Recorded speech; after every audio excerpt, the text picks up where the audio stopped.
نحمده ونصلي على رسوله الكريم اما بعد فاعوذ بالله من الشيطان الرجيم بسم الله الرحمن الرحيم رب اشرح لي صدري ويسر لي امري واحلل عقدة من لساني يفقهوا قولي۔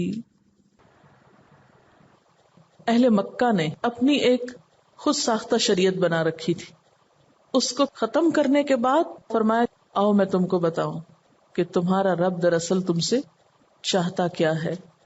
قل کہہ دیجئے، تعالو آؤ۔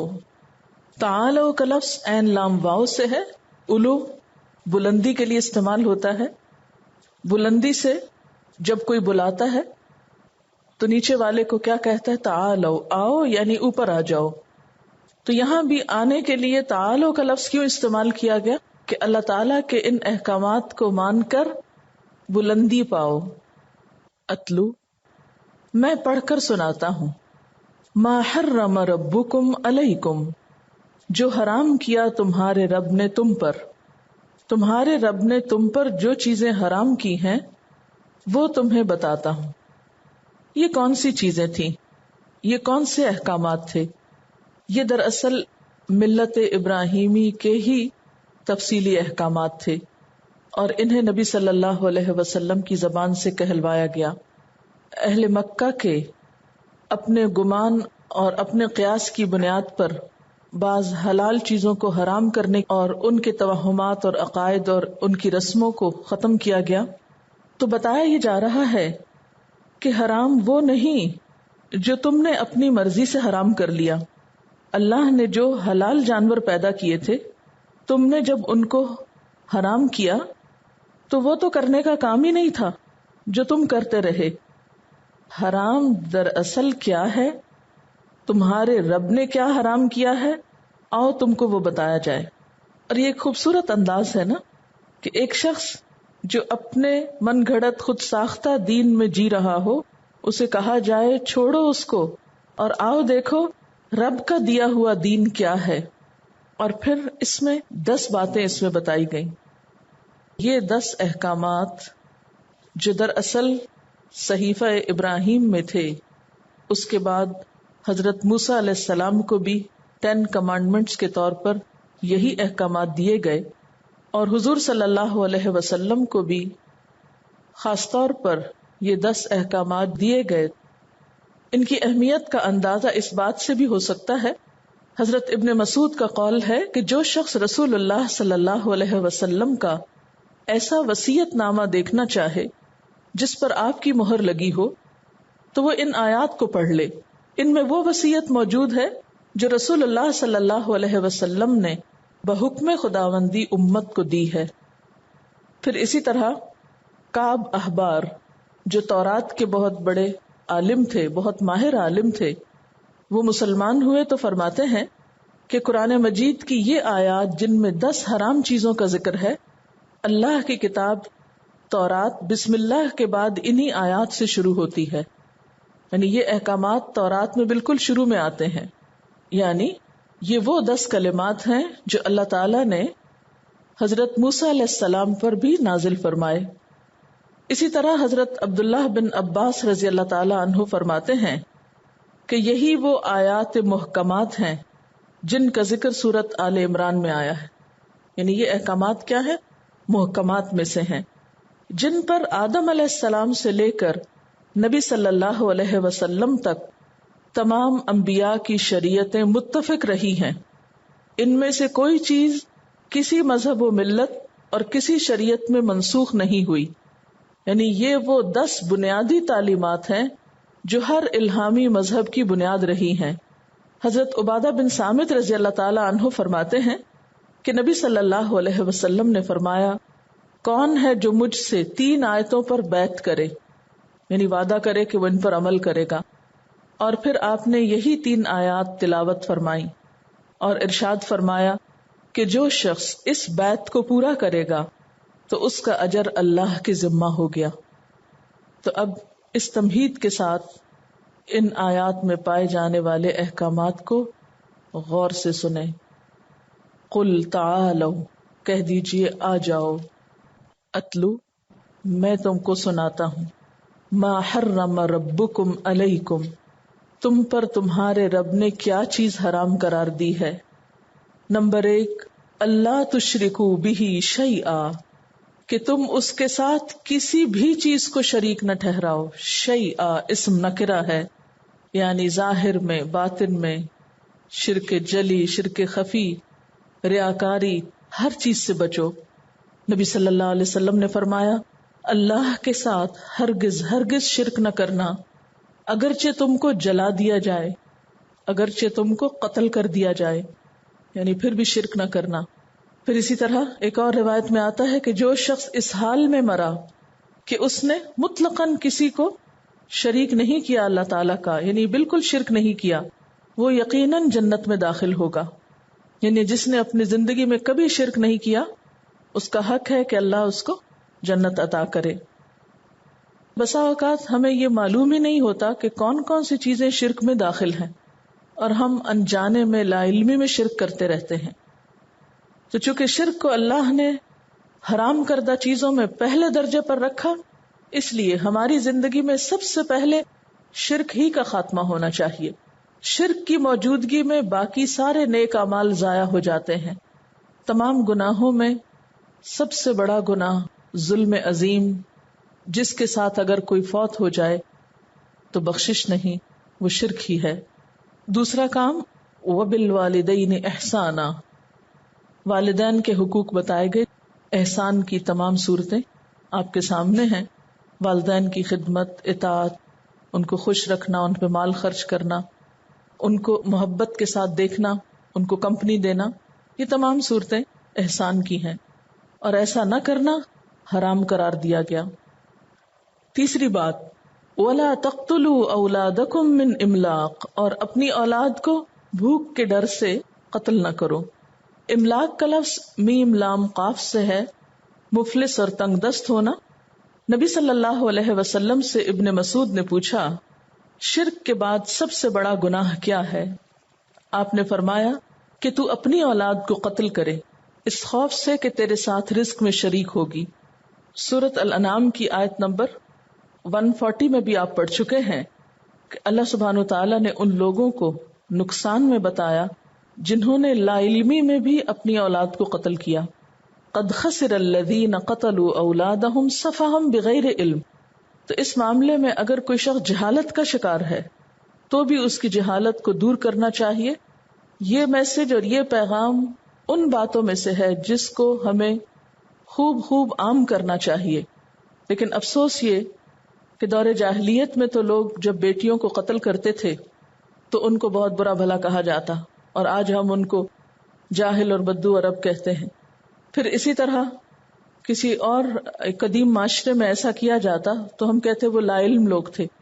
لیکن افسوس اس وقت ہوتا ہے جب آج کے پڑھے لکھے جدید سو کالڈ مہذب معاشرے میں لوگ اپنی اولاد کو قتل کرتے ہیں، اور بہت خوبصورت نام دے کر قتل کرتے ہیں، اور اس قتل میں اسباب کم و بیش وہی ہیں جو پرانے زمانے میں تھے۔ مثلاً دور جاہلیت میں لوگ آر کی وجہ سے بیٹیوں کو پسند نہیں کرتے تھے۔ آج بھی آپ دیکھیں کہ بہت سے لوگ اس بات میں آر محسوس کرتے ہیں کہ ان کے ہاں بیٹی پیدا ہو۔ بعض خواتین کو طلاق تک دے دی جاتی ہے اگر وہ صرف بیٹیاں پیدا کرتی ہو۔ اسی طرح قتل کا ایک بہت بڑا سبب جو ہمارے ہاں پایا جاتا ہے وہ یہ ہے کہ ہم اولاد کو کھلائیں گے کہاں سے، ہم افورڈ نہیں کر سکتے۔ مسلمان عورتوں کی اکثریت کے منہ پر یہ لفظ پایا جاتا ہے کہ اتنے بچے ہم افورڈ نہیں کر سکتے۔ کبھی آپ غور کریں تو اس بات کا مطلب کیا ہے؟ اس جملے کو ذرا آپ ایکسپلین تو کریں کہ ہم افورڈ نہیں کر سکتے، گویا رازق آپ ہیں۔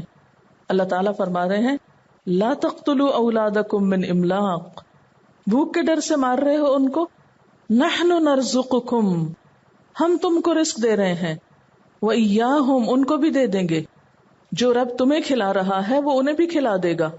اور کیا ایسا نہیں ہوتا کہ بچہ جب پیدا ہوتا ہے تو ماں کے سینے میں ساتھ ہی دودھ اترتا ہے، اور 2 سال تک ماں کے ساتھ غذا رکھی جاتی ہے اس بچے کی کہ اگر کچھ اور نہیں بھی اس کو ملتا تو وہ اس پر سروائیو کر سکتا ہے۔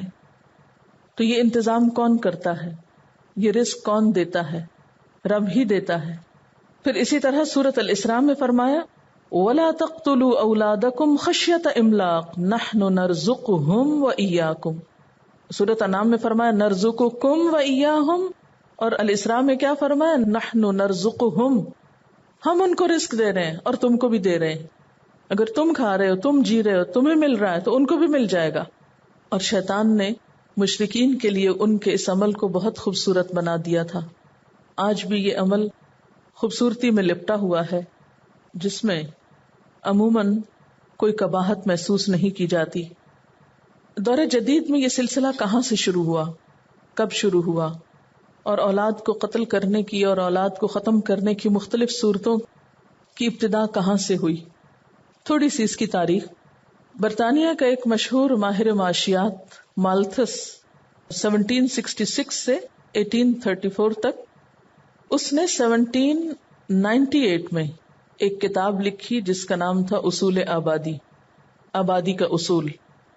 اس نے اس میں یہ نظریہ پیش کیا تھا کہ انسانی آبادی جیومیٹری کے حساب یعنی 1 2 4 8 16 کی نسبت سے بڑھ رہی، جبکہ وسائل پیداوار حساب کی نسبت یعنی 1 2 3 4 5 کی نسبت سے بڑھ رہے ہیں. اور اپنے نظریے کے مطابق اس نے برطانیہ کی موجودہ آبادی اور وسائل پیداوار کا حساب لگا کر یہ پیشن گوئی کی کہ اگر انسانی پیدائش اور وسائل پیداوار کی یہی صورت رہی، یعنی انسان تیزی سے بڑھ رہے ہیں اور وسائل کم پیدا ہو رہے ہیں، تو برطانیہ 50 سال کے اندر اندر افلاس کا شکار ہو جائے گا، یعنی بھوکوں مر جائے گا، برطانیہ ختم ہو جائے گا. لیکن ہوا کیا؟ اس کے بعد برطانیہ نے جو ترقی کی اور جو دنیاوی اعتبار سے خوشحالی دیکھی، اس نے مالتھس کی اس تھیوری کو غلط ثابت کر دیا. اس وقت برطانیہ میں ابھی انسانی نسل کو کنٹرول کرنے کا کوئی طریقہ ایجاد نہیں ہوا تھا، لیکن یہ ہے کہ اس کی جو یہ تھیوری تھی، اس کی بنا پر اس کو جھوٹا پیشین گو قرار دیا گیا، یعنی اس نے جو کچھ کہا تھا وہ غلط تھا. برطانیہ میں صنعتی انقلاب آیا، انڈسٹریل ریولوشن، جس کے نتیجے میں خوشحالی کئی گنا زیادہ بڑھ گئی. مثلا پاکستان ہی کو آپ دیکھیے، جب پاکستان بنا تھا تو اس کی آبادی کتنی تھی؟ 5-6 کروڑ کے درمیان تھی. آج 55 سال کے بعد اس کی آبادی 2 گنا سے بھی زیادہ بڑھ گئی، یعنی 13-14 کروڑ تک ہو چکی ہے. اور اگر ایوریج شخص کو دیکھا جائے اس وقت کے اور آج کے، تو آپ دیکھیں گے کہ وسائل پیداوار انسانوں کی رفتار کے ساتھ ساتھ ہی بڑے ہیں، اور خوشحالی اس وقت سے کچھ کم نہیں، اس سے زیادہ ہی ہے. یہ الگ بات ہے کہ ہمارے ہاں وسائل کی تقسیم درست نہیں. جتنی فوڈ ہم ضائع کرتے ہیں، ایک ایوریج گھر میں کتنا کھانا ضائع ہوتا ہے. خواتین اپنی سستی اور غفلت کی وجہ سے دودھ ابال پھینکتی ہیں، کھانا جلا پھینکتی ہیں، آٹا گراتی ہیں، اور پکے ہوئے کھانے کو صحیح طور پہ سٹور نہیں کر سکتی.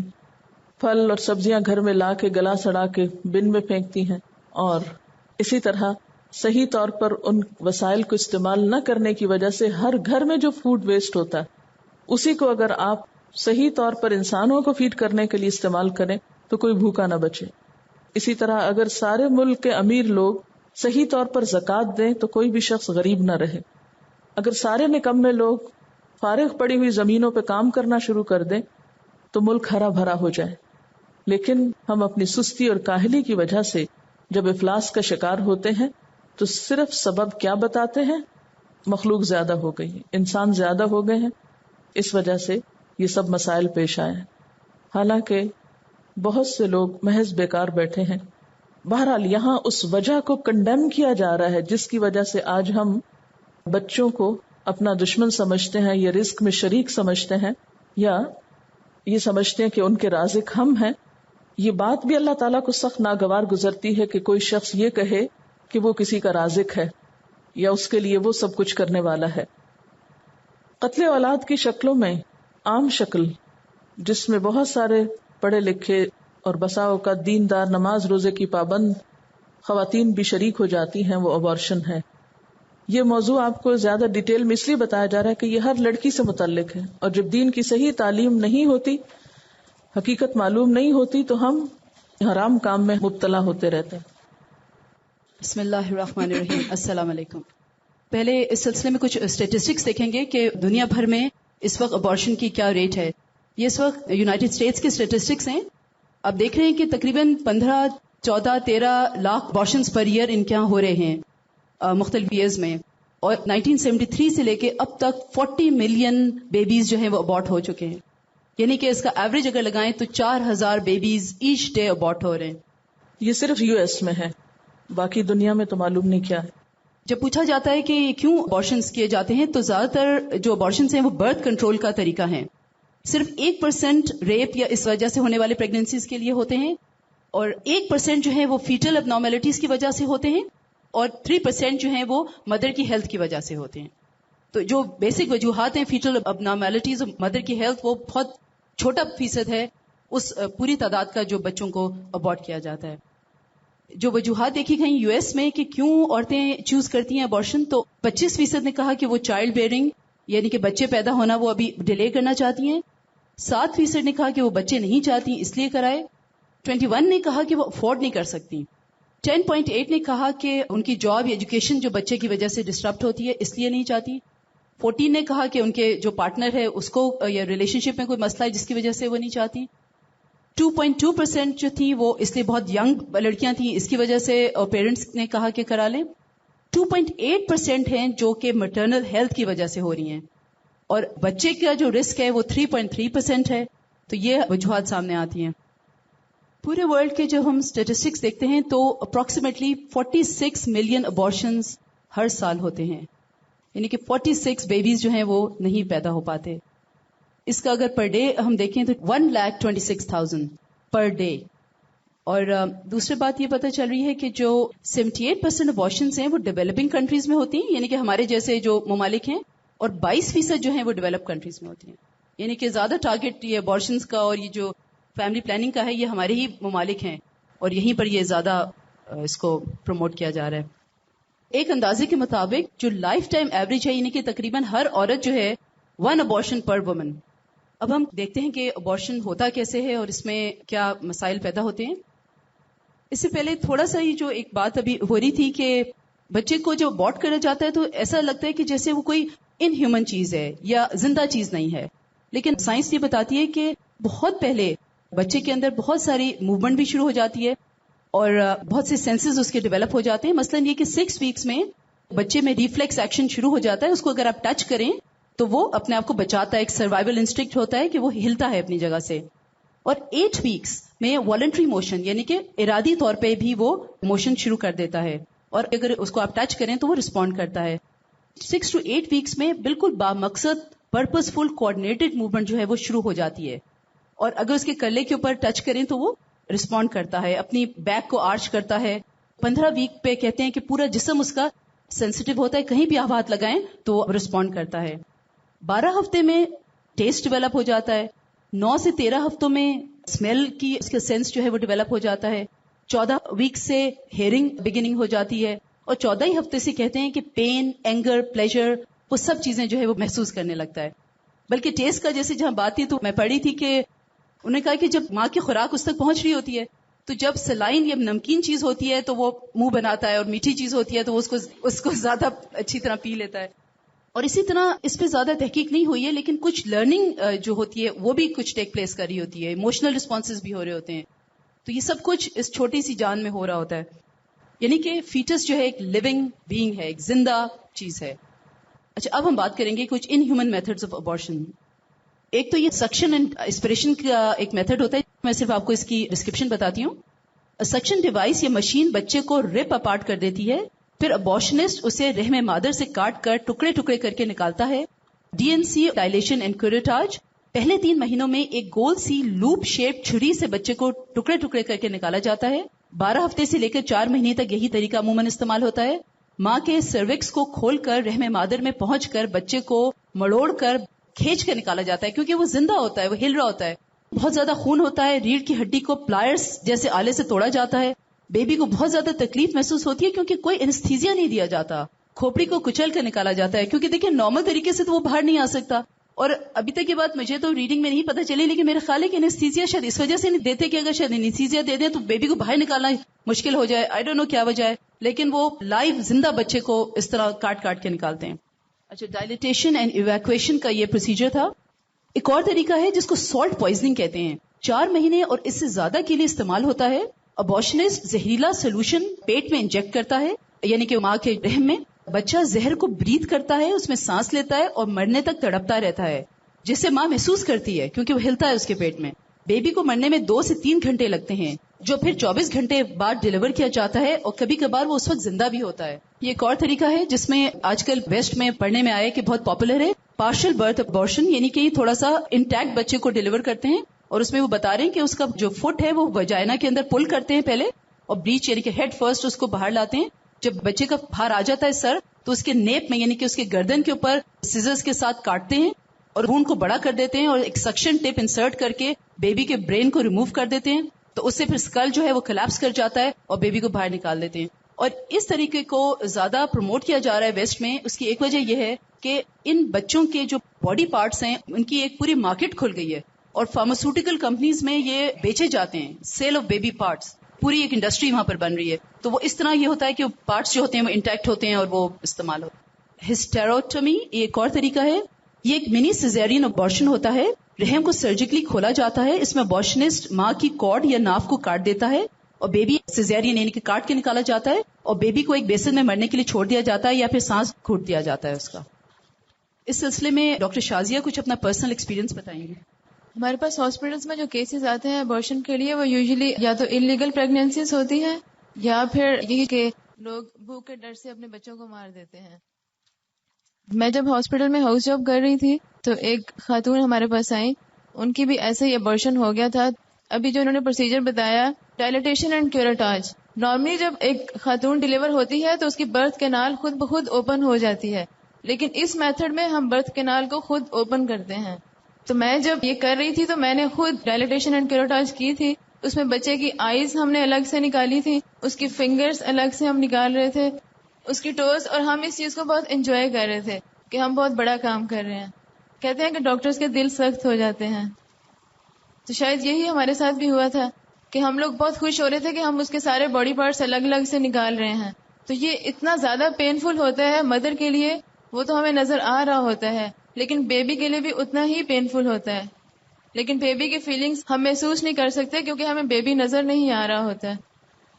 تو میں سوچ رہی تھی کہ جب لوگ اس کے لیے ہاسپٹل آتے ہیں کہ اپنے بچوں کو صرف بھوک کے ڈر سے کہ ہمارے بچے بہت زیادہ ہیں، ہم کیسے ان کو پالیں گے، ہم ان کو ابورٹ کرا دیتے ہیں.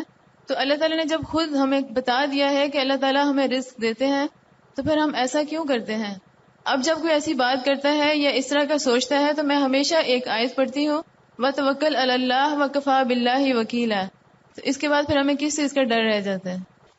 ماں کی ہیلتھ میں ابارشن کے کیا نیگیٹو اثرات ہوتے ہیں؟ تو اس میں یہ ہے کہ مٹرنل مورٹیلٹی یعنی کہ ماؤں میں اموات کا ریٹ 1979 سے 1986 تک 1,00,000 ڈیلیوریز میں 9.1% ہے. یعنی ہر 100 مائیں جو یہ کراتی ہیں اس میں سے 9 جو ہیں ان کا مطلب وہ نہیں سروائیو کرتی ہیں. اگر ابارشنز ٹیوبل پریگننسی وغیرہ کو نکال دیا جائے تو 1985 میں ریٹ صرف 4.7 اموات ہوتا، یعنی کہ نارملی اگر ہو رہا ہوتا. اس کے علاوہ جو پرابلمز ہوتی ہیں اگر کوئی ابارشن کرائے، اس میں انفیکشنز ہیں. رحم مادر اور ٹیوبز میں انفیکشن عموماً مستقل نقصان کا باعث بنتا ہے. فیلوپین ٹیوب ایک نازک باریک ٹیوب ہوتی ہے، انفیکشن کی وجہ سے یہ ٹیوب بند ہو سکتی ہے. اس سے پیلوک انفلمیٹری ڈیزیز ہوتا ہے. علاج کے باوجود یہ انفرٹیلٹی یا بانجھ پن کا باعث بنتا ہے. ایک یونیورسٹی کے ہسپتال میں 4 سالہ تجربے کے دوران 27% کیسز میں ابارشن کے بعد انفیکشن کی وجہ سے پیچیدگیاں پیدا ہوئیں. ہیموریج یعنی کہ خون کا بہت زیادہ بہہ جانا. جو عورتیں ابارشن کراتی ہیں کئی میں بہت زیادہ خون ضائع ہونے کی وجہ سے انہیں بلڈ ٹرانسفیوژن کی ضرورت پڑتی ہے. ان میں سے 10% کو ٹرانسفیوژن کے ذریعے وائرل ہیپاٹائٹس اور 2% کو ایڈز جیسی مہلک بیماریاں لاحق ہو جاتی ہیں. اس کے علاوہ یوٹرس بھی رپچر ہو جاتا ہے یعنی کہ پھٹ جاتا ہے. اس سے بے انتہا بلیڈنگ ہوتی ہے جس کی وجہ سے ماں کی موت کا خطرہ ہوتا ہے. رپچر ہو جانے سے آئندہ حمل کے امکانات بھی متاثر ہوتے ہیں. امنیوٹک فلوئڈ ایمبولزم یہ ماؤں کی اموات کا ایک اہم سبب بنتا ہے. 80% مورٹیلٹی ریٹ اسی کی وجہ سے ہے. اس کا علاج غیر مؤثر ہے کیونکہ موت اچانک واقع ہوتی ہے. چونکہ سرجیکل ابارشن ایک اب نارمل طریقہ ہے جس میں پلیسنٹا جو کہ رحم کے اندر تک جڑ پکڑ چکا ہوتا ہے، جب اسے کاٹ کر الگ کر دیا جاتا ہے تو بیبی کے ارد گرد جو فلوئڈ یا پانی ہوتا ہے یا پھر ٹیشوز اور بلڈ کلوٹس ماں کے دوران خون میں شامل ہو جاتے ہیں اور پھیپڑوں میں جا کر اچانک موت کا باعث بنتے ہیں. اسی طرح breast cancer institute Fred Hutchinson cancer research centre کے مطابق انڈیوسڈ ابارشن کرانے والی عورتوں میں چھاتی کے کینسر کا خطرہ باقی عورتوں کے مقابلے میں 50% زیادہ ہو جاتا ہے، اور یہ خطرہ 18 سال سے کم عمر اور 29 سال سے زیادہ عمر کی عورتوں میں دگنا ہو جاتا ہے. اس کا وجہ یہ ہے کہ ایک تو سرجیکل پروسیجر جو کیا جاتا ہے، پھر دوسری یہ کہ عورت کے اندر ارلی پریگننسی میں ہارمونز جو بلڈ میں آ جاتے ہیں وہ ایک دم سے ابرپٹلی ان کو روک دیا جاتا ہے. اس سے جو کمپلیکیشنز ہوتی ہیں اس میں سے ایک بریسٹ کینسر بھی ہے. تھوڑی سی باتیں یہ ہیں کہ یہ جو بہت زیادہ اس وقت پروموٹ کیا جا رہا ہے ابارشن کو، اور یہ بہت بڑا ریکٹ ویسٹ میں ہے. یہاں پر یہ ابارشن کلینک ہیں، کہتے ہیں کہ اگر کوئی عورت اپنی رائے بدل دے، جیسے تھوڑا سا بھی شروع ہوا ہے اور آخر میں وہ کہے کہ میں نہیں کرنا چاہتی، تو پورا سٹاف اس کے پاس آ جاتا ہے اور کہتا ہے اٹس ٹو لیٹ، اور اس کو وہ سیڈیٹ کر دیتے ہیں اور اس کو they carry out the abortion. اور پورا ایک مافیا ہے جو کہ انڈیوس کر رہا ہے ینگ لڑکیوں کو اور ان کو پرووائڈ کر رہے ہیں فیسلٹیز. ایک میں تھوڑا سا پڑھ کے سنانا چاہوں گی ایک لڑکی کی ایکسپیرینس کے. کہتی ہیں کہ I laid on the table and they were ready to start the procedure. The doctor first had to do an ultrasound to determine the size and placement of the unborn baby. یعنی کہ میں late گئی تھی table پہ اور doctor کو baby کے بارے میں معلوم کرنے کے لیے الٹرا ساؤنڈ کرا. He pressed so hard کہ my baby kicked. یعنی کہ اس نے اس کا پیٹ زور سے دبایا تو اس کے بیبی نے کک کیا. It was then I knew it was alive and I sat up and I cancelled the procedure. اور ایک اور بھی اسی طرح کا ہے کہ بعد میں جو ریگریٹ ہوتا ہے، بہت زیادہ ڈپریشن، مینٹل ہیلتھ پرابلمس ہوتے ہیں. اور کہتے ہیں کہ ایون جو ینگ لڑکیاں، ٹین ایج لڑکیاں ہیں، وہ اگر پیدا کرتی ہیں بچے کو تو اس سے ان کا مینٹل لیول میچور ہوتا ہے، لیکن اگر وہ ابورٹ کر لیتی ہیں تو ان میں ڈرگ یوز اور ڈپریشن وغیرہ کے سمٹمز جو ہیں وہ زیادہ بڑھ جاتے ہیں. السلام علیکم، افشین ہے میرا نام. اس وقت بھی میرے 2 بیبیز ہیں. جس وقت میرا ابارشن ہوا تھا اس وقت صرف ایک ہی بیٹا تھا میرا. سیکنڈ پریگننسی میری جب ہوئی تو الٹرا ساؤنڈ جب ہوا تھا فرسٹ ٹائم تو بتایا گیا کہ بیبی کی کڈنیز جو ہیں وہ خراب ہیں، اور پہلے بتایا گیا کہ صرف رائٹ کڈنی خراب ہے. پھر 1 مہینے کا مجھے ٹائم دیا کہ آپ مزید 1 مہینے بعد آئیں تو تھوڑا بیبی کا سائز بڑا ہوگا تو پھر ہم آپ کا مزید معلوم کریں گے. جب 1 مہینہ گزرا تو انہوں نے کہا جی آپ کی دونوں کڈنیز بیبی کی جو ہے وہ خراب ہے اور آپ اس کو ابورٹ کروا دیں. اور ان دنوں کڈنیز کے اتنے زیادہ پرابلمز عام ہوئے ہوئے تھے اور دیکھا بھی تھا ہاسپٹلز میں، سب ڈائلسس ہو رہے ہیں، کبھی کیا ہو رہے ہیں. تو سب نے بات ہوئی تو بتایا گیا کہ نہیں تم نہ ابورٹ کروا دو. ہاسپٹل میں بھی ڈاکٹر نے کہا کہ آپ اس کو ابورٹ کرا دیں کیونکہ یہ اگر 9 منتھس کے بعد بھی ہوگا تو ہاسپٹل میں اس طرح تکلیفوں میں آپ کا بچہ رہے گا جو آپ کو نہیں برداشت ہوگی. تو اس سے بہتر ہے آپ خود تھوڑی تکلیف اٹھا لیں اور یہ ختم کر دیں. خود میرے ہسبینڈ نے بھی ریئلائز کرتے کہنے لگے نہیں ٹھیک ہے تم کروا دو نا. 7 ڈے میں مجھے ایڈمٹ کیا ان لوگوں نے. پہلے انہوں نے ٹیبلٹس رکھے، 24 آورز گزرے، کوئی بھی پروگریس نہیں، ویسے کا ویسے ہلکے ہلکے اسٹروکس آتے رہے، پین ہوتا رہا، کوئی فرق نہیں پڑا. انہوں نے پتہ نہیں فولیز کیا کہتے ہیں وہ انہوں نے ڈالی، لیکن اتنا تکلیف دہ یہ مرحلہ ہوتا ہے کہ بہت مشکل ہے. اور اس وقت میرا اتنا برین واش کیا ہوا تھا میں سمجھ ہی نہیں پا رہی تھی. بس مجھے یہ تھا کہ کسی طرح بس بیبی ڈیلیور ہو جائے اور بس بات ختم ہو جائے گی، سب نارمل ہو جائے گا. 15 ڈیز کے بعد جب میں گھر میں سو رہی تھی نیند میں مجھے پھر موومنٹ سی فیل ہوئی پیٹ میں اپنے. اس وقت مجھے احساس ہوا کہ کیا چیز مجھ سے چلی گئی ہے. میرا بیبی کتنی تکلیف اسے ہوئی ہوگی جس وقت اسے. اس وقت مجھے ایسا فیل ہو رہا تھا کہ جیسے ہم کسی کو اس کے گھر سے دھکا دے کے نکالتے، اسی کا گھر اور مجھے کہ یہاں سے تم چلے جاؤ. اس رات مجھے احساس ہوا کہ میں بہت بڑا کوئی کام کر آئی ہوں، اور مجھے اتنا زیادہ میرے دماغ کو سب نے سن کر دیا تھا کہ میں جو 15 دن تک نہیں سمجھتی کہ کیا ہوا ہے. میں الٹا خوش ہوتی تھی کہ چلو ٹھیک ہے کوئی بات نہیں، جو بھی ہو گیا اچھا ہوا. بلا وجہ وہ بیمار ہوتا مجھے تکلیفیں اٹھانی پڑتی، کیونکہ اس کی جو فیلنگز پیٹ میں اس وقت آئی تو مجھے فیل ہو رہا تھا کہ یہ تو اس کا گھر تھا جس سے میں نے اس کو نکال دیا، اور وہ بھی ڈاکٹرز نے کہا تھا. اور لیبر پینز مجھے انہوں نے 3 days دیے تھے، اور 3rd day وہ بیبی جو ہے ڈیلیور ہوا تھا شام کے وقت، اور وہ فل بیبی تھا اور وہ سانس لے رہا تھا. اس وقت اس بیبی نے سانس لیا تھا میرے سامنے، 2 سانس اس نے لیے. اور اس کے بعد 15 days کے بعد مجھے فیل ہوا کہ یا اللہ میرے سامنے ملک الموت آ کے میرے بچے کی روح لے کے گیا. میں نے خود اس کو بلایا ہوا تھا اپنے پاس اپنے بچے کو لینے کے لیے. 7 day میں میری 2 دفعہ ابارشن کے بعد مزید انہوں نے DNC کیے ہوش میں کہ ابھی بھی کچھ پیسز اندر بچتے ہیں، کلاتس بچتے ہیں. اور اتنی زیادہ میں شدید چیخیں اس وقت مارا کرتی تھی جب وہ ہوش میں میری DNC کرتے تھے کہ میرے ہسبینڈ سے بھی اس وقت برداشت نہیں ہوا. انہوں نے کہا پلیز آج کے بعد تم اس ہاسپٹل میں نہیں آؤ گی، تم وہیں چلو جو تمہاری فیملی ڈاکٹر ہیں. تو DNC کے بعد 7 day والوں نے مجھے ایک اور الٹرا ساؤنڈ کے لیے کہا تھا کہ مزید دیکھیں گے کہ آپ کے اندر مزید کلوٹس تو نہیں بچے ہیں. 7 ڈے میں مجھے اس کا ملا تھا آلموسٹ 10,000 3 days انہوں نے مجھے رکھا تھا. اس کے علاوہ میری DNC یہ لوگ کرتے رہے, اس کے الگ چارجز مجھ سے انہوں نے لیے تھے. 93-94 کی بات ہے. تو ابھی میں ویکلی کلاسز لیتی تھی, ابھی الہدا کا ریگولر کورس شروع نہیں ہوا تھا. تو میرے درس پر ایک خاتون آتی تھی, وہ کہنے لگی کہ ان کی بہن باہر ہوتی ہیں تو ڈاکٹرز نے ان کو ریکمینڈ کیا ہے کہ ان کو اپنا بیبی ابورٹ کرا دینا چاہیے کیونکہ وہ بچہ جو ہے وہ اب نارمل ہوگا. مجھے جہاں تک پتا تھا کہ یہ بات درست نہیں ہے, لیکن میں نے کچھ اور اسکالرز سے کنسلٹ کیا, ڈسکس کیا, تو الٹیمیٹلی یہی جواب تھا کہ ابورٹ نہیں کرا سکتے. یہ بالکل ایسا ہی ہے نا کہ جیسے اگر ہم بیمار ہوں تو ہمیں کوئی مار کے گھر سے نکال دے کہ ہم تمہارے لیے مصیبتیں نہیں اٹھا سکتے کہ تمہیں ہسپتال لے جائیں یا تمہیں دوا کھلائیں یا تمہیں لک آفٹر کریں. آپ اپنے آپ کو رکھ کے دیکھیں کہ اگر آپ بیمار ہوں اور آپ کے ساتھ یہ سلوک ہو کہ آپ کو مارنے پہ لوگ تل جائیں, تو بہرحال جو درست بات تھی میں نے وہی بتائی ان کو کہ کم از کم میرے علم اور جتنا میں نے اور علماء سے پوچھا ہے اس کے مطابق آپ ابورٹ نہیں کرا سکتی. اس پر انہوں نے ان کو واپس ٹیلی فون کیا اور انہوں نے کہا کہ ٹھیک ہے ہم پھر دعا ہی کرتے ہیں. اس کے بعد انہوں نے دن رات دعا کرنا شروع کی. کہتی کہ جب بیبی ڈیلیور ہونے کا ٹائم تھا اور میں اتنی خوف زدہ تھی کہ اب معلوم نہیں کیا چیز میرے پاس لے کر آتے. کہتے ہیں ان دعاؤں کی وجہ سے آپ یقین کریں کہ جب وہ بچہ پیدا ہو کے میرے پاس لایا گیا تو وہ سب بچوں سے زیادہ خوبصورت اور صحت مند تھا. اس کے بعد وہ جب بچہ کچھ بڑا ہوا تو پھر وہ پاکستان آئی اپنے رشتے داروں سے ملنے کے لیے, تو اتفاق سے وہی میری ویکلی کلاس کا پھر درس تھا. تو کہنے لگی کہ آپ کو یاد ہوگا میں نے آپ سے ایک مسئلہ پوچھا تھا اور آپ نے یہ جواب دیا تھا, تو وہ بچہ میں ساتھ لائی ہوئی ہوں, تو میں چاہتی ہوں کہ آپ سب کلاس کو وہ بچہ دکھائیں. اور وہ ہنستا کھیلتا اتنا چلتا بچہ چھوٹا سا, اتنا صحت مند اور خوبصورت, کوئی بھی اب نارملٹی نہیں تھی. بات یہ ہے کہ ہم یہ نہیں کہتے کہ ڈاکٹرز کو نہیں پتا چلتا, اب نارملٹی ہو بھی سکتی ہے, تکلیف بھی ہو سکتی ہے, بیمار بھی ہو سکتا ہے بچہ, لیکن اللہ کی ذات پہ ہمارا بھروسہ اور اعتماد کیوں ختم ہو جاتا ہے؟ کیا ہم دعا نہیں کر سکتے؟ کیا ہم دوا نہیں کر سکتے؟ اور اگر کسی کو جانا ہے تو آپ مار کے کیوں بھیجتے ہیں؟ اگر اس کی زندگی نہیں تو وہ اللہ تعالیٰ خود ہی اس کو لے جائے گا.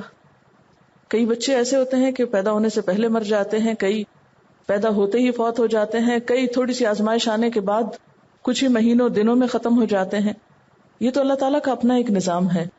لیکن قتل نفس یہ ایک انتہائی سنگ دلانہ کام ہے کہ جسے اللہ نے حرام کیا. اور جیسے کہ ان آیات کو پڑھانے سے پہلے میں نے آپ کو بتایا کہ یہ وہ احکامات ہیں جو آدم علیہ السلام سے لے کر حضور صلی اللہ علیہ وسلم تک ہر نبی کو دیے گئے. ہر شریعت میں یہی احکامات ہیں اور ان میں کوئی تبدیلی نہیں ہوئی. اور نبی صلی اللہ علیہ وسلم نے اس بات پر بیعت بھی لی کہ کون ہے جو مجھ سے ان باتوں پر بیعت کرے تو میں اس کے لیے جنت کی ضمانت دیتا ہوں. یہ ایک ڈاکٹر کا ایکسپیرینس ہے اس سلسلے میں, جو کہ ابارشن خود کرواتے تھے. تو وہ کہتے ہیں کہ I remember as we made the incision in the uterus to see the baby move underneath the sac of membranes as the cesarean incision was made before the doctor broke the water. The thought came to me, my God, that's a person. At that instant, he broke the water and I had that terrible pain in my heart. He delivered the baby and I couldn't even touch it. I wasn't much of an assistant. I just stood there and the reality of what was going on finally began to seep in to my calloused brain and heart.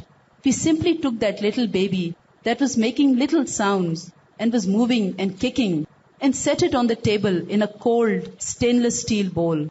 Every time I would look over while we were repairing the incision in the uterus, I would see that little person kicking and moving in that bowl. It kicked and moved less and less as time went on. I can remember going over and looking at the baby when we were done with the surgery, and the baby was still alive. You could see the chest moving as the heart beat, and the baby would try and take a little breath. دوسری بات یہ کہ یہ جو depression کی بات ہے کہ ڈاکٹرز عموماً کہتے ہیں کہ ہو جائے گا, نارمل ہو جائے گا, تھوڑے دن تک دیکھتے ہیں کہ عورت نارمل ہے. لیکن ریسرچ سے ایک بات پتہ چل رہی ہے کہ آلموسٹ 1 year آفٹر ابارشن, جب وہ بیبی ایکچوئل ڈیلیور ہوتا, جب بچہ پیدا ہوتا, اس وقت ڈپریشن شروع ہوتا ہے. اور اس وقت بہت سارے ایسے سمٹمز سامنے آتے ہیں جو ریسرچ اب تک پک نہیں کر پائی ہے, کیونکہ جب تک وہ اتنا لانگ ٹرم ریسرچ اب جب ہوئی ہے تو وہ کہہ رہے ہیں کہ اس وقت یہ بات پتہ چلتی ہے. اور ایک ڈاکٹر کا صرف ایک کوٹ میں آخر میں کروں گی کہ کہتے ہیں کہ کوئی بھی اگر ابارشن کرنے کا سوچ رہا ہو تو ہمیشہ یہ بات یاد رکھیں کہ ہم کہتے ہیں نا کہ I am going to have a baby, یعنی میرا بچہ ہونے والا ہے. یہ بات صحیح نہیں ہے. آلریڈی ہیو اے بیبی، آپ کا بچہ ہے اور وہ لڑکا اور لڑکی بھی ہے.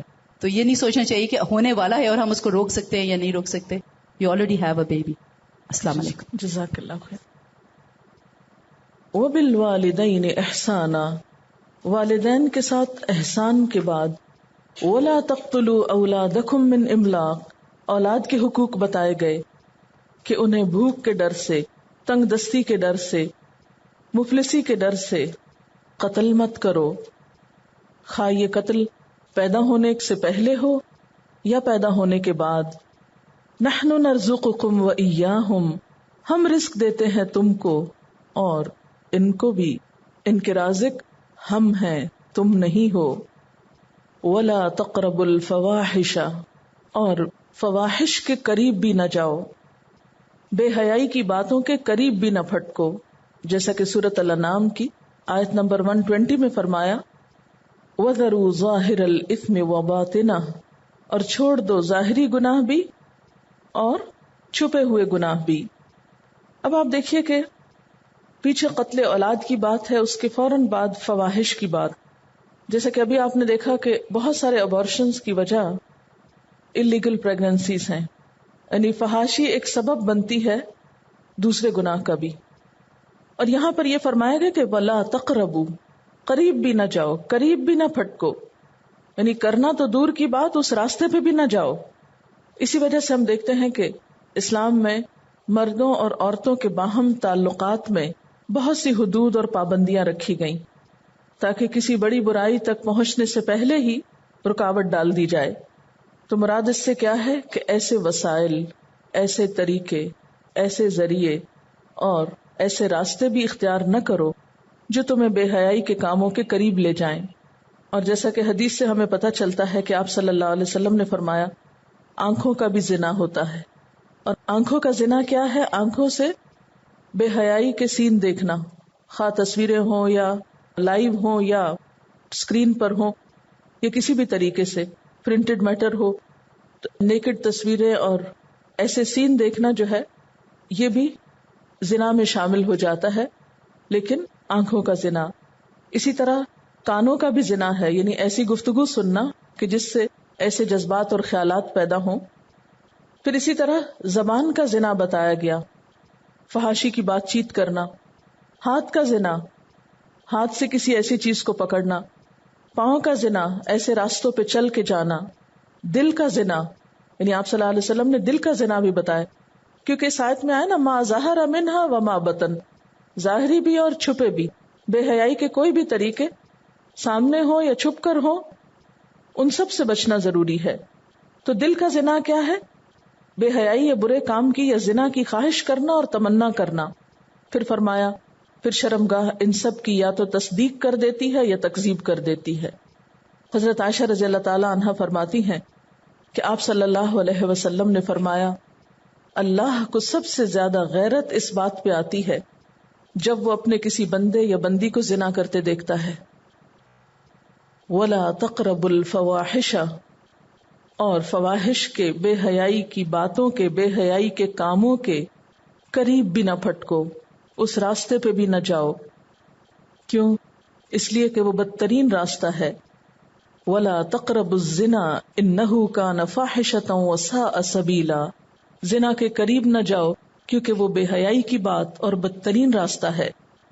پھر اسی طرح آپ دیکھیے کہ یہاں پر ما ظہر منہا وما بطن کی جو بات ہے، تو یہاں بطنہ سے مراد کیا ہے؟ باطنی فواحش سے مراد وہ گناہ ہیں جو نمبر 1 یا تو چھپ کر کیے جائیں، یعنی کھلی بدکاری کے علاوہ چھپ کر برے کام کرنا، بے حیائی کے کام کرنا، یعنی لوگوں کے سامنے تو انتہائی نیک شریف نظر آنا لیکن تنہائی میں برے کام کرنا.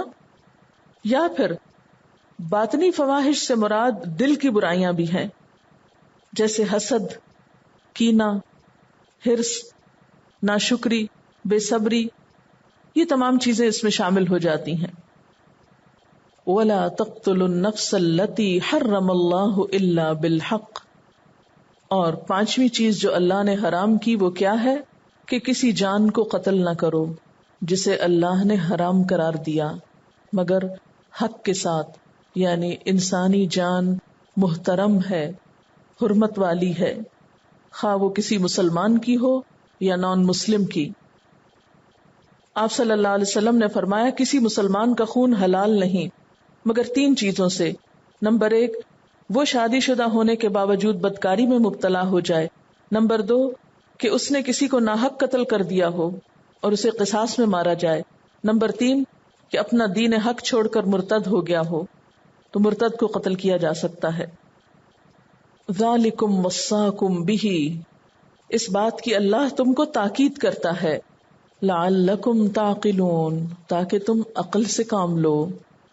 ابارشن کے بارے میں فتویٰ ہے، میں ریفرنس آپ کو بتا دیتی ہوں، آپ خود بھی وہاں سے دیکھ سکتے ہیں، کیونکہ یہ مسئلہ خواتین سے متعلق ہے اور خواتین کو اس کا علم ہونا چاہیے اور پورے یقین اور شرح صدر کے ساتھ کہ وہ کہاں سٹینڈ کرتی ہیں۔ اور اس میں آپ دیکھیے کہ ایک کینیڈین ہیلتھ رپورٹ ہے جس میں نیو کینیڈین ابارشن اسٹیٹسٹکس جو ریلیز ہوئے، اگرچہ یہ پرانے ہیں، بالکل لیٹسٹ تو نہیں ہے، لیکن انہوں نے لکھا ہے کہ ایئر 2000 میں 1,05,427 babies were deliberately killed in their mothers' wombs in year 2000. Ottawa, March 28, 2003 کی رپورٹ ہے livesitenews.com.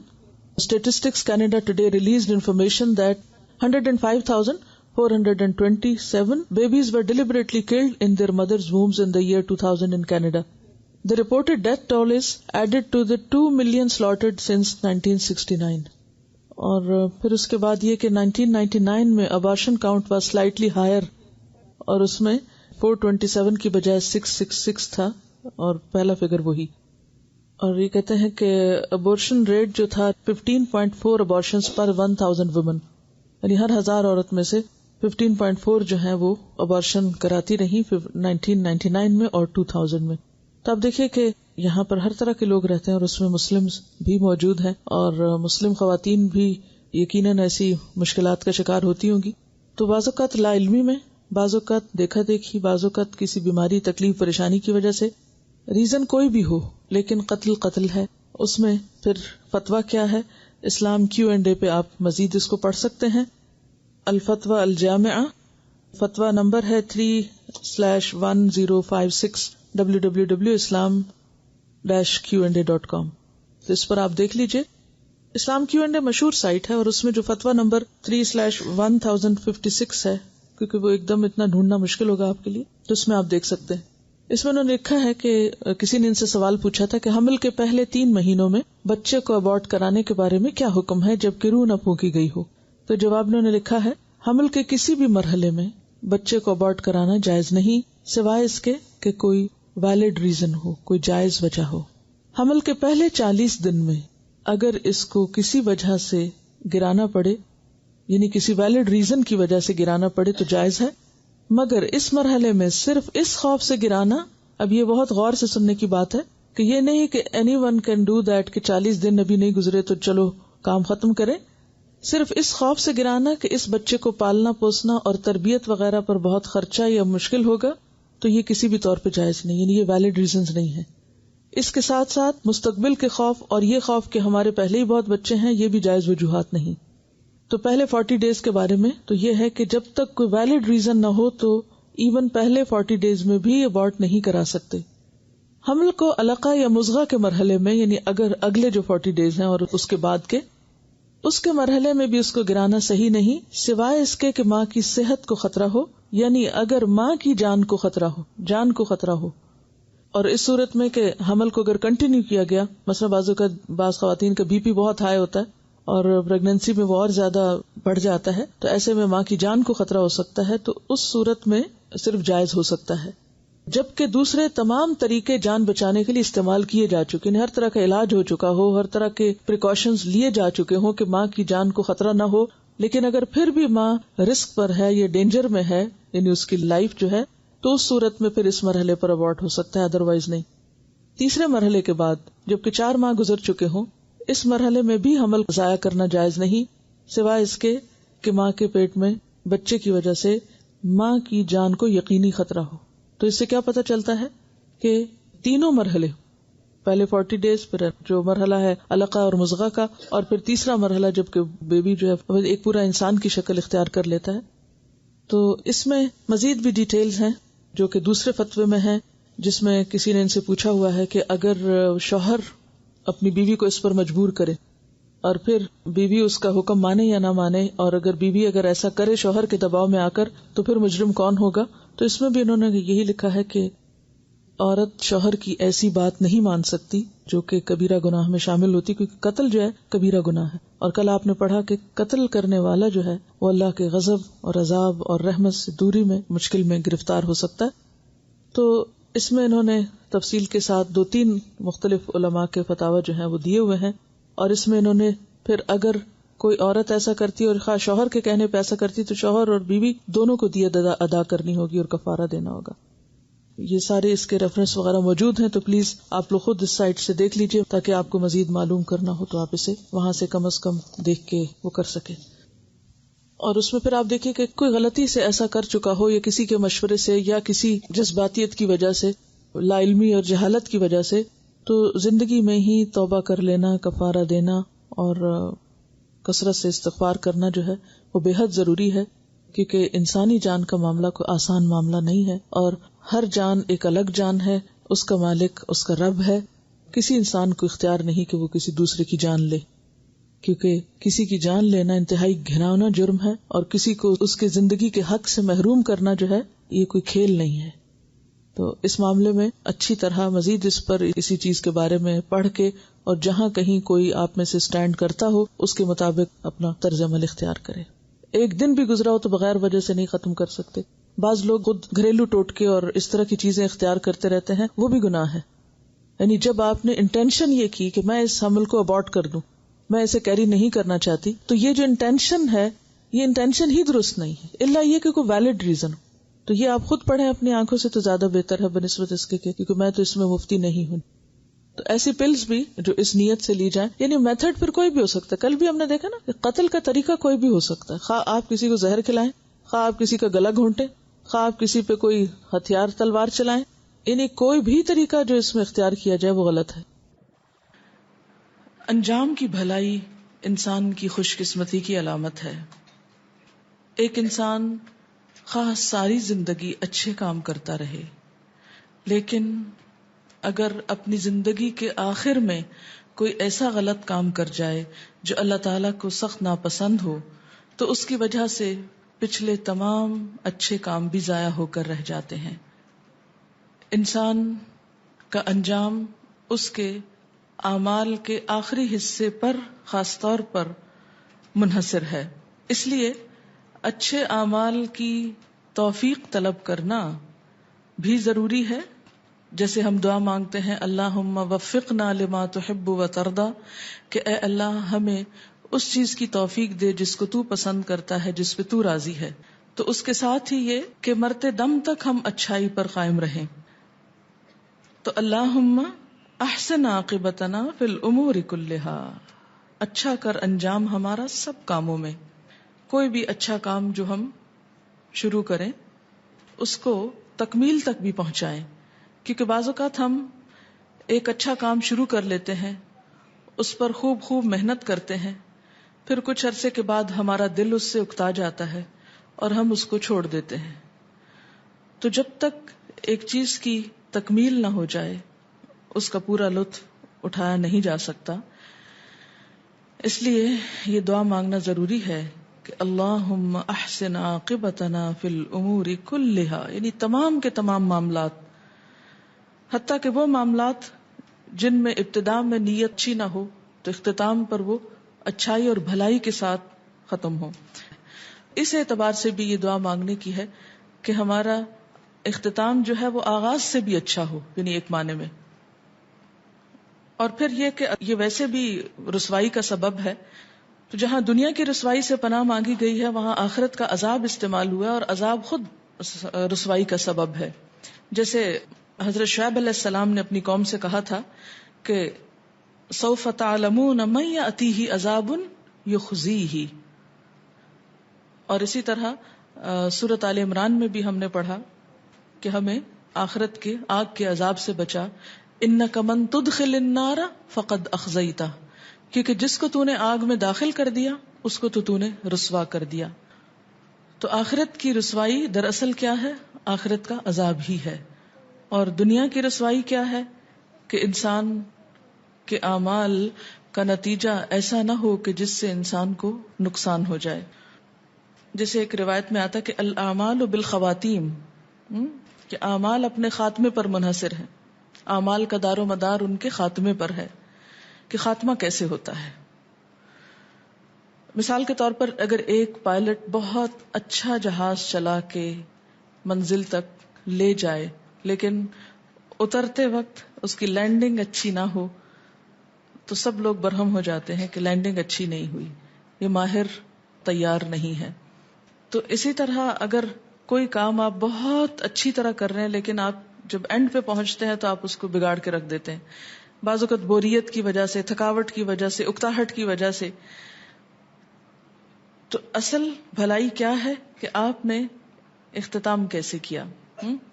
اب اس احساس کے ساتھ آپ دعا مانگیے، اللہم احسن عاقبتنا فی الامور کلہا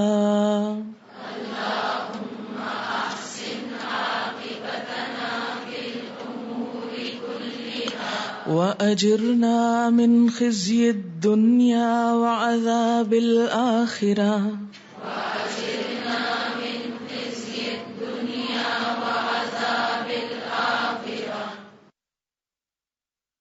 اللهم رحمتك نرجو فلا تكلنا إلى أنفسنا طرفة عين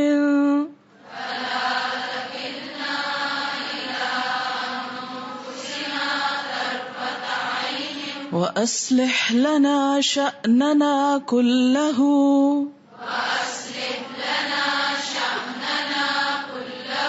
لا إله إلا أنت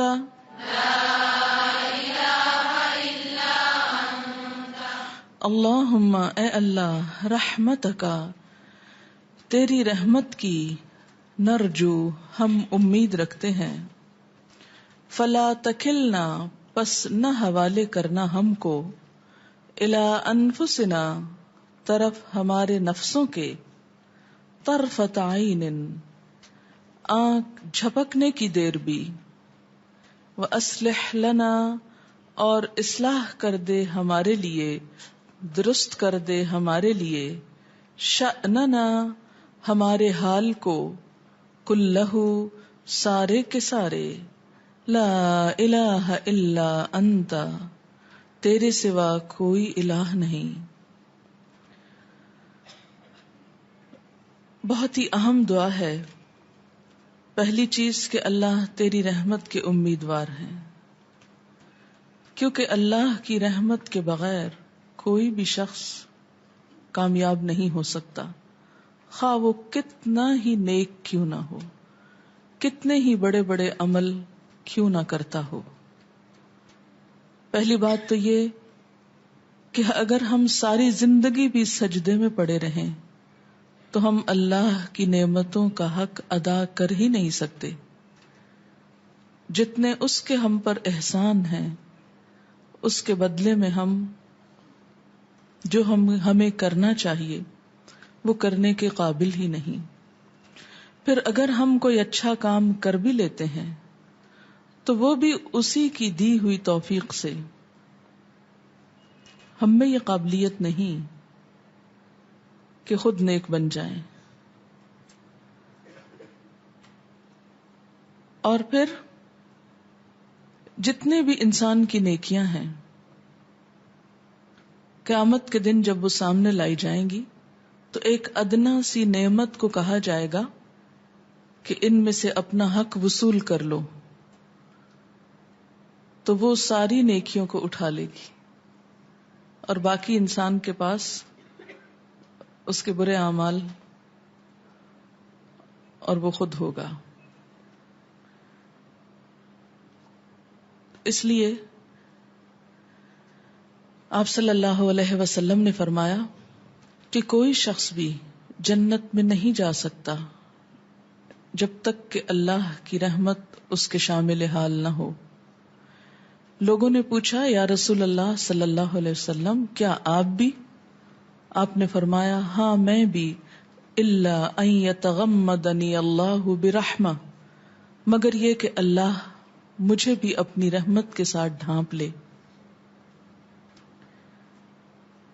تو اللہم رحمتک نرجو، ہم میں سے ہر ایک کو رحمت کی ضرورت ہے.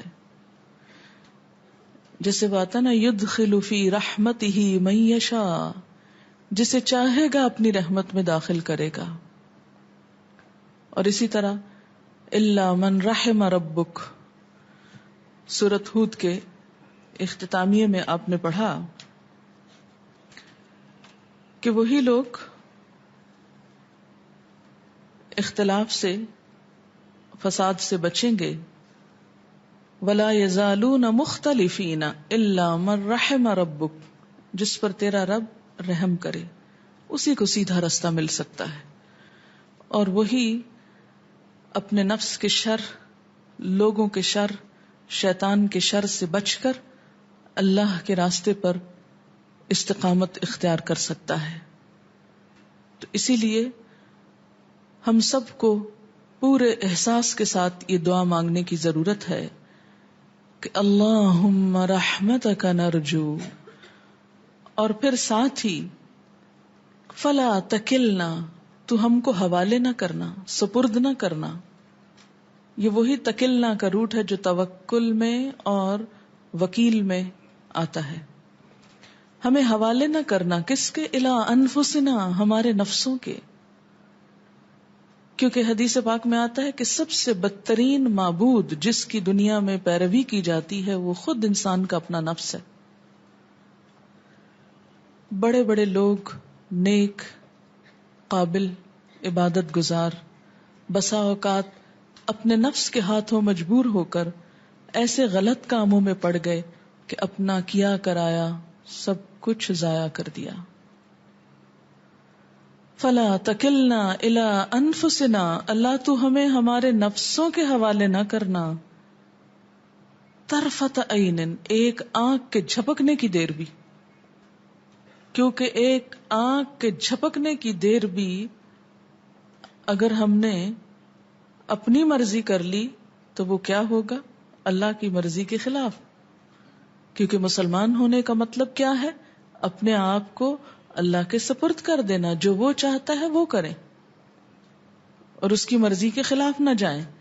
تو اگر ہم اپنے نفس کی پیروی کریں گے تو ابھی آپ 13ویں پارے کی پہلی آیت میں پڑھیں گے حضرت یوسف علیہ السلام کا قول، وما ابرئ نفسی ان النفس لامارۃ بالسوء، میں اپنے نفس کو بری ذمہ قرار نہیں دیتا، کیونکہ نفس تو انسان کو برائیوں پر اکساتا ہے، کثرت سے اکساتا ہے. امارۃ، بہت زیادہ حکم دیتا ہے، بالسوء، برائی کا.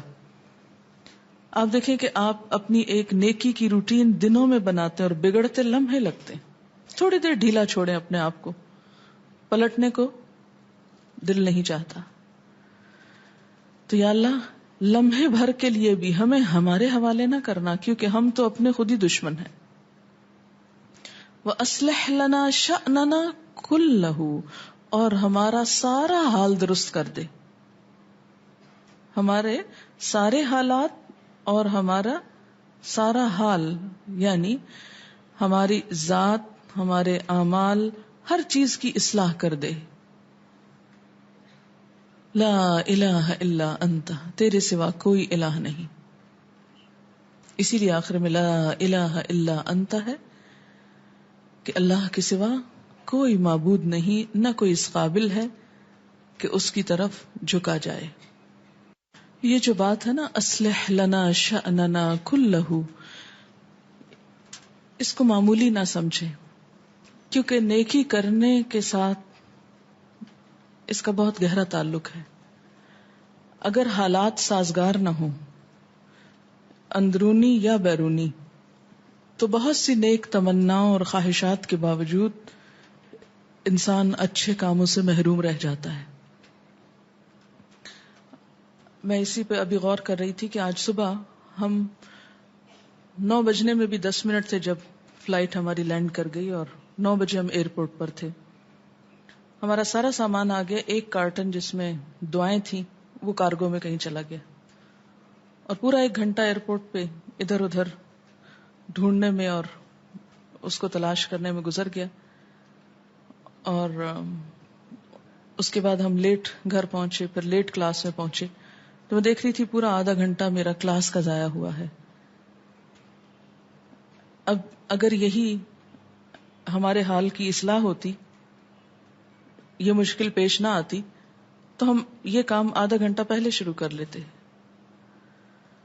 ہر کام میں اللہ کی کوئی بہتری ہوتی ہے, اس کا اذن ہوتا ہے, لیکن ہم سب کے ساتھ یہ معاملات ہوتے ہیں کہ ایسی ایسی مشکلیں آ جاتی ہیں جو انسان کے بس سے باہر ہوتی. پوری نیت, ارادے, بھاگ دوڑ, کوشش, محنت کے باوجود بعض اوقات ایسے حالات ہو جاتے ہیں کہ انسان چاہنے کے باوجود وہ کام نہیں کر سکتا جو وہ کرنا چاہتا ہے. اگرچہ اس کو نیت کا ثواب تو ملتا ہے, لیکن نیت کا ثواب تو نیت کا ہے, کرنے کا ثواب پھر کرنے کا ہے. اس کا درجہ بلند ہے. نیت کا اپنا اجر ہے, لیکن کر گزرنے کا درجہ پھر اور بڑا ہے. تو اس لیے یہ دعا بہت کثرت سے مانگا کریں. اول تو ساری دعائیں روز مانگا کریں, اور اس میں جب یہ بات آئے کہ اصلح لنا شأننا کلہ, تو بہت توجہ کی ضرورت ہے. کیوں کہ کہیں کوئی ایسی مشکل نہ آ جائے کہ میرے کسی نیک کام میں رکاوٹ آ جائے, یا کوئی ایسا گناہ نہ کر بیٹھوں کہ جس کی وجہ سے نیکی سے محروم رہ جاؤں. تو ہمارے حالات میں بیلنس اور ہمارے حالات کی اصلاح, یہ بھی سب اللہ کے ہاتھ میں ہے, کیونکہ بہت ساری چیزیں مل کر ایک کام کرنے کا سبب بنتی ہیں, اور وہ اللہ کی توفیق سے ہوتا ہے, انسان کی اپنی قابلیت سے نہیں. وآخر دعوانا ان الحمد للہ رب العالمین. سبحانک اللہم وبحمدک نشہد ان لا الہ الا انت نستغفرک ونتوب الیک. السلام علیکم ورحمۃ اللہ وبرکاتہ.